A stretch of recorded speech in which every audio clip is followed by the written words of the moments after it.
Today, we're going to be talking about a very important subject, a very important topic. It's called, what even is that? Number one thing we're seeing now in the industry is everyone calling everything jade. Yes, everything is jade. This is jade, that is jade, this is jade. So what we have here are 6 different types of green stones, all of which are being heavily labeled as jade.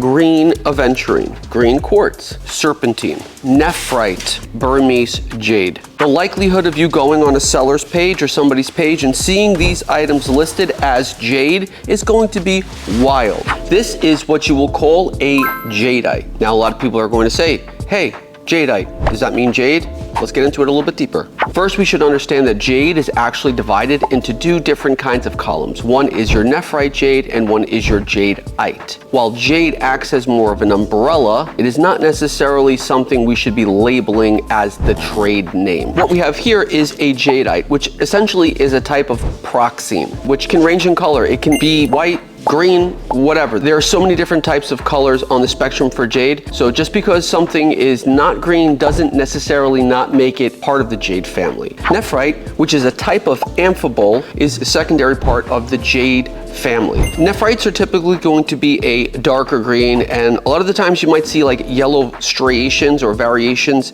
in your nephrite. So one of the good ways to tell whether something is a jadeite or a nephrite is usually going to be by the density of the color green. Also, nephrite is going to have a little bit more character, where your jadeite is probably going to be a little bit more solid. We have your green aventurine, which is going to surely look a lot like nephrite. Even in the green aventurine, you can see we're going to see some iron streaking here, which might be a little bit tricky, but one of the things we're really looking for is aventurescence. So you can look at it and you'll see a little bit of like a glimmer here or there, and that's from the platy minerals. Also important to mention, there's many forms of jadeite, there's many forms of nephrite coming from all different parts of the world. So it's not necessarily exclusive to one kind of color scheme. The color scheme is a little bit vast, so it's important that you're able to identify based on certain cues, such as a stone being a little bit more solid looking and the other nephrite being a little bit more involved with different kinds of color schemes like yellow and black.